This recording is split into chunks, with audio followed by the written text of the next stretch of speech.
जिसने भी नवीन वर्ष की कल्पना बनाई है वो कोई बड़े भारी दृष्टा रहे होंगे, जो ये सोच करके कि ऐसे अवसर पर प्रतीक रूप मनुष्य के अंदर एक नई उमंग, एक नया विचार, एक नया आंदोलन जागृत हो जाए। ऐसे अनेक नवीन वर्ष आए और गए, नई उमंगें आई, नई धारणाएं आई और खत्म हो गई। मनुष्य की आज तक की जो कुछ धारणाएं रही हैं, एक परमात्मा को छोड़ के बाकी सब एक मानसिक क्रियाएं रही या बौद्धिक प्रक्रियाएं रही। मनुष्य अपने बुद्धि से जो भी ठीक समझता था उसका आंदोलन एक नवीन कल्पना समझ करके चलाता था। वो आंदोलन कुछ दूर तक जाके फिर न जाने क्यों हठात उसी विशेष व्यक्ति को और उसी समाज को या उस समय में रहने वाले लोगों पर आघात करता। इसका कारण क्या था ये लोग नहीं समझ पाए, लेकिन आज हमें इसका साक्षात बहुत ज़्यादा अधिक स्पष्ट रूप से हो रहा।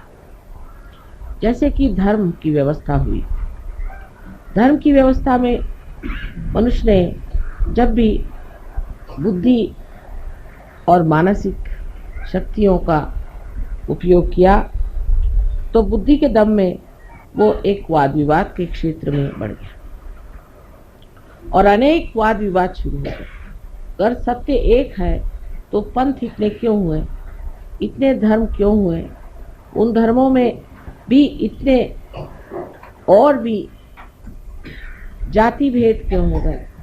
ऐसे भेद करते करते न जाने दुनिया में कितने ही गुट जम गए हैं जिसका समझ में नहीं आता है। किसी से पूछते हैं कि आप साहब कौन धर्म के हैं, तो आपको ऐसे धर्म का नाम बताएंगे कि जो आपने कभी सुना भी नहीं। ऐसे धर्म धीरे धीरे मेरे ख्याल से हर एक नवीन वर्ष में ही उत्पन्न होते गए, क्योंकि मनुष्य की बुद्धि हर एक नवीन वर्ष में कोई न कोई नया उमंग लेकर पैदा हो। इसी प्रकार हमारे बुद्धि से राजनैतिक क्षेत्र में भी बहुत सी नई नई उमंगें आईं और मनुष्य ने नई नई बातें निकाली।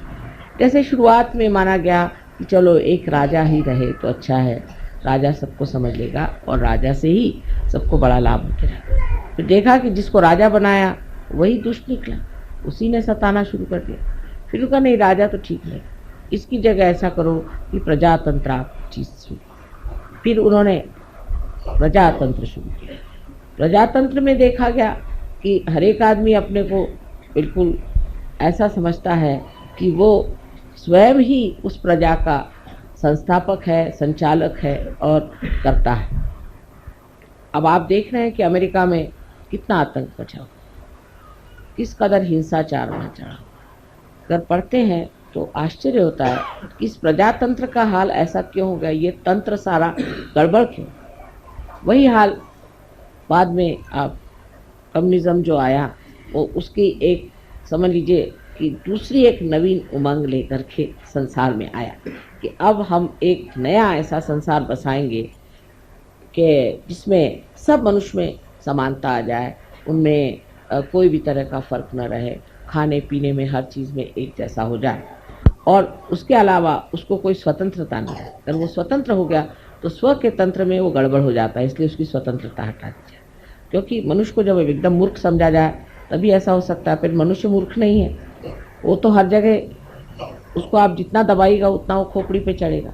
तो ये भी चीज़ कुछ बन नहीं पड़ी, वो भी नहीं बनी, ये भी नहीं बनी। इस तरह से जहाँ देखते हैं वहीं आतंक। धर्म के मामले में तो आप देख रहे हैं कि किसी के धर्म की हालत देख करके लगता ही नहीं कि परमात्मा भी कोई चीज़ हो सकती जो एकमय हो, वो केवल हो। इसके लिए सब लोग आपस में सर काट रहे हैं, सबको मार डाल रहे हैं। तो ये कारण क्या?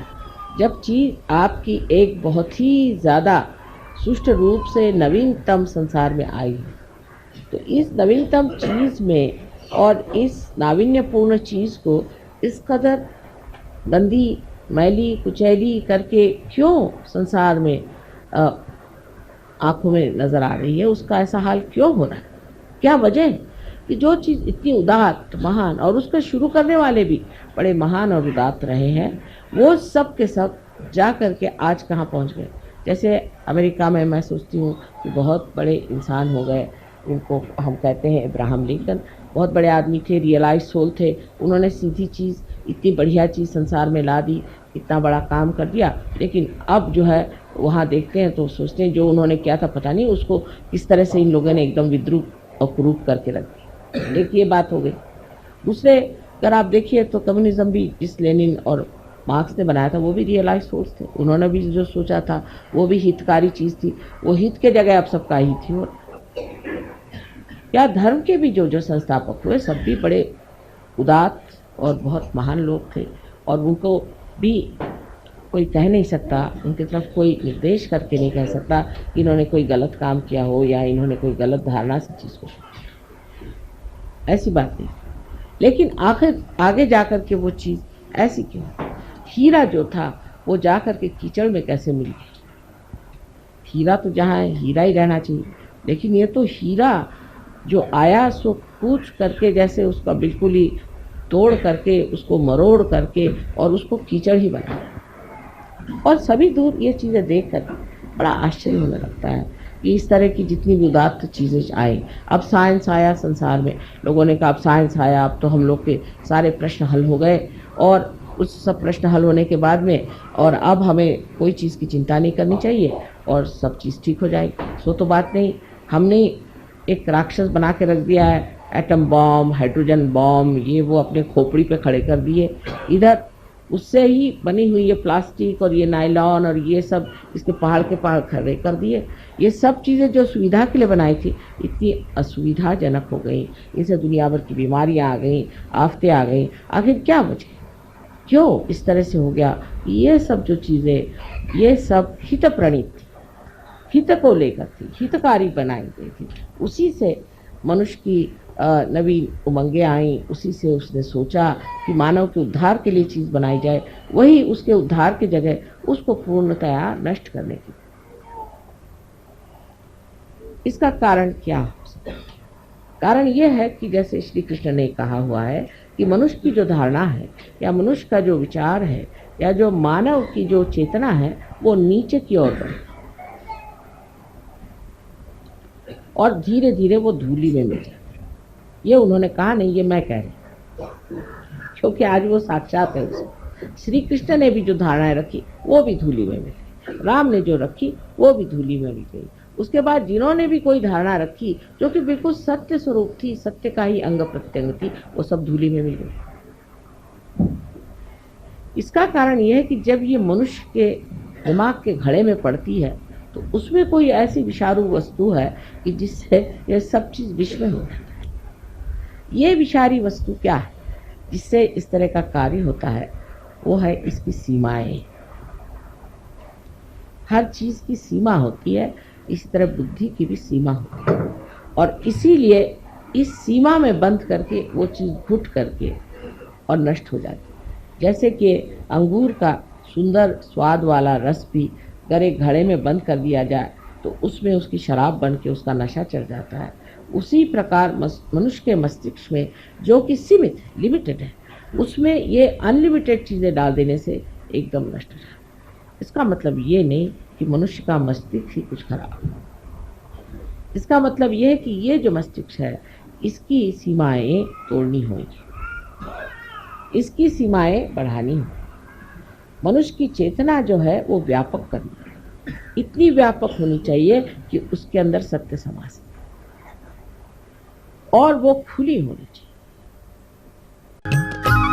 सब्सक्राइब कीजिए कुंडलनी जागरण को और प्रेस कीजिए बेल आइकन को, जिससे कि आपको मिल सके हमारी लेटेस्ट वीडियो सबसे पहले।